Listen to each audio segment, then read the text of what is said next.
One object that I really wanted to borrow for this exhibition is one copy of the Quran that belongs to the National Library of Rabat, and it's a unique copy that was copied with gold ink on dyed green paper. Qatar really represents the future of style, of innovation, development, architecture, and art. I knew exactly when I landed here that I wanted to base my work on that.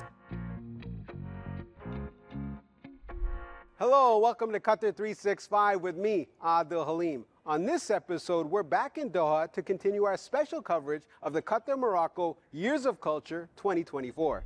As part of the year-long cultural exchange initiative, Joanna Hoos visits the National Museum of Qatar to check out an exhibition by a Moroccan-Dutch fashion designer. But first, Laila Humaira goes back in time and through the ages of Morocco's unique heritage to the Museum of Islamic Art's special exhibition on the kingdom's diverse traditions. From a collage of vivid portraits and street photography to a set of silver jewelry from the personal collection of His Majesty King Mohammed VI and a contemporary art installation reflecting the diverse tapestry of Moroccan life and landscapes, Splendors of the Atlas reflects the essence of a country deeply rooted in its fusion of traditions. The exhibition is a passion project of Dr. Munia Shehab Abudaya. It's a culmination of 2 years of research across Qatar and Morocco for the Deputy Director of Curatorial Affairs at the Museum of Islamic Art. When we think of Morocco, it's a very rich and unique country that holds a lot of diversity in its landscapes, in its people, and its heritage, its traditions. And what I wanted to convey as a message is that we are moving through a journey, but a journey that tells us the story, the unique story of Morocco. Walking through the galleries, the story of Morocco is told through historical objects from as far back as the 9th century. More than 200 artifacts from the museum's collection are being displayed here at Splendors of the Atlas, while some are on loan from Moroccan institutions.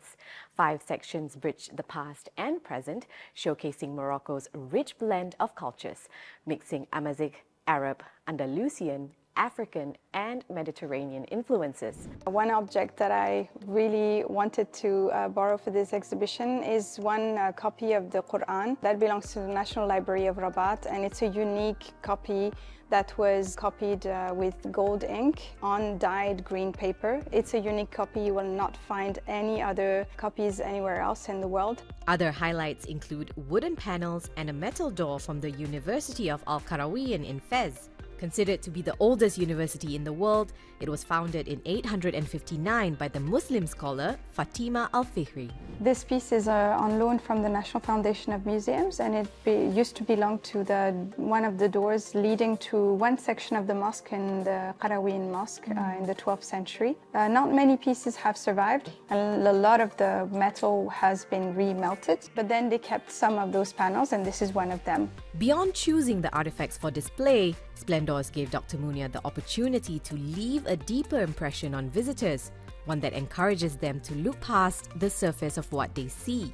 My role as a curator was to really convey a message that really goes outside of what we can present in the media about Islam, about the Islamic civilization as a whole, and how rich it is from its beginning all the way to contemporary practices. That's also one of the many goals of the Years of Culture initiative, to transcend the differences between countries and strengthen the ties that bind, building lasting partnerships. I think up to the present, we still see the legacy of those years of culture and how we are still having collaborations and partnerships with those institutions. So I think what's important here is that it's an initiative that is not just for a year long, it's something that can continue over the decades.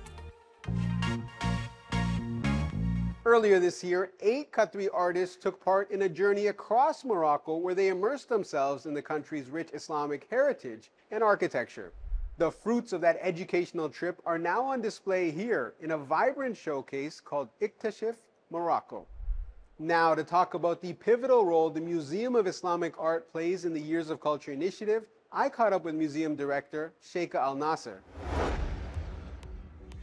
Sheikha, the Museum of Islamic Art is hosting multiple exhibitions as part of the Years of Culture initiative. We're in the Splendors of the Atlas. We're going to visit Iktashif. How do these exhibitions fit in the larger Years of Culture goals? Years of Culture is a program that was initiated by Qatar Museums in 2012. And it is a part of the broader mission for Qatar Museums to collaborate and have cultural exchanges between other nations. And this year we are celebrating Qatar-Morocco Year of Culture to strengthen the bond between the two nations and share the cultural heritage between Qatar and Morocco. Every year, Qatar partners with a new country as part of Years of Culture. This year was Morocco. How do you go about curating these exhibitions? Me and the curator, we went on a trip around Morocco, so we visited numerous exhibitions and cultural heritage sites where also we've met with museum directors and experts and to discuss how to put the themes of the exhibition together and which objects would fit in the storyline of the exhibition.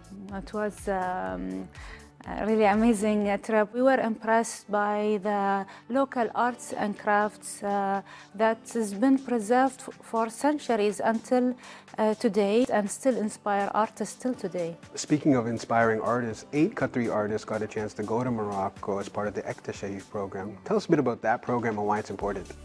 So Ektashif, which means explore, and in English is an initiative that's been also initiated by the Museum of Islamic Art, and each year we take a group of artists to travel to different countries that have rich cultural tradition and local arts and crafts. And this year it was to Morocco, and they participated in several workshops provided by artisans. And upon their return, they create artworks that are inspired by their visit and to show the influences and the cross-cultural connections between the two nations. So there's a lot obviously going on inside the museum, but right outside in Mia Park is the Dar al-Maghrib pavilion.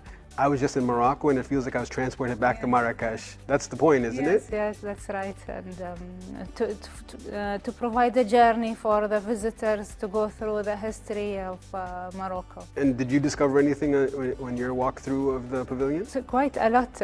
It's a really amazing experience for the visitors also to learn about the history of Morocco and local crafts, and also there is a schedule where we have different craftsmen coming from Morocco to do a display of how they do ceramics, weaving, different crafts with a live performance. It's a wonderful way for people who might not be able to physically go to Morocco to at least get a bit of an experience. Yes. Wonderful. Thank you so much for your time, Sheikh. Thank you.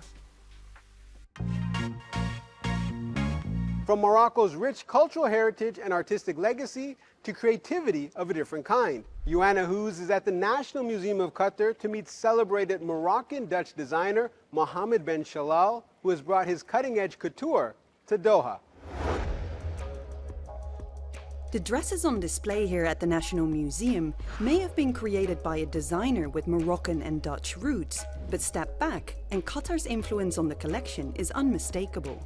For Ben Shalal Monumental Sculpting Past Tomorrow, an exhibition that is part of the 2024 Years of Culture, celebrated couturier Mohammed Ben Shalal was inspired by Qatar's landscape, integrating tradition and innovation. The first time I came here, I felt that I entered the future.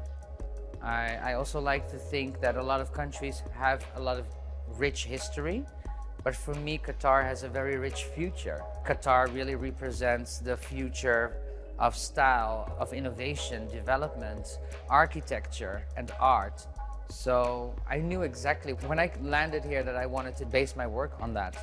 It was in this very same museum in 2021 that Mohammed was chosen as one of the winners of this prestigious Fashion Trust Arabia, an award founded under the patronage of Her Highness Sheikha Moza bint Nasser that supports design talent from the MENA region.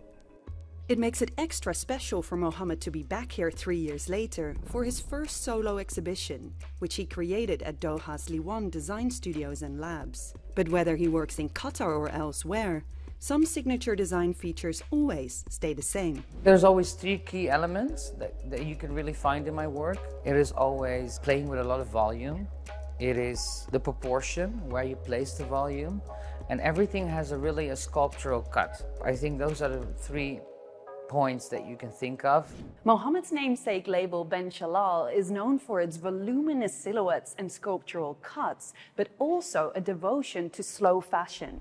In a world where fast fashion has considerable environmental costs, Mohammed believes that sustainability is the future of couture, a conviction that was born as much out of ethics as necessity. You have to imagine starting a brand or a label.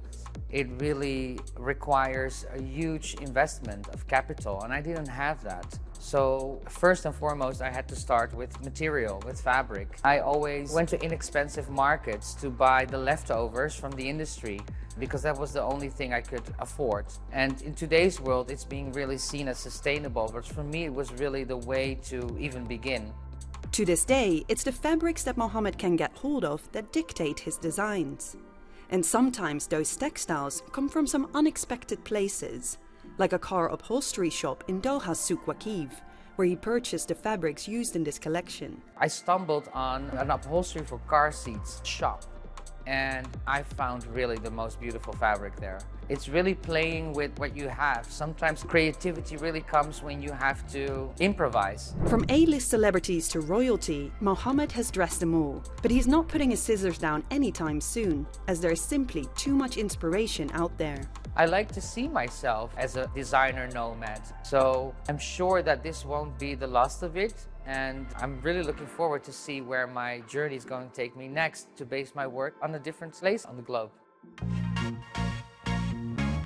From exploring the splendors of the Atlas to meeting a designer making his mark in the world of fashion, we hope you enjoyed our special coverage of the Qatar Morocco Years of Culture 2024.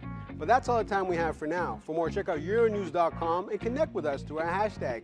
Thanks for watching, and we'll see you next time on Qatar 365.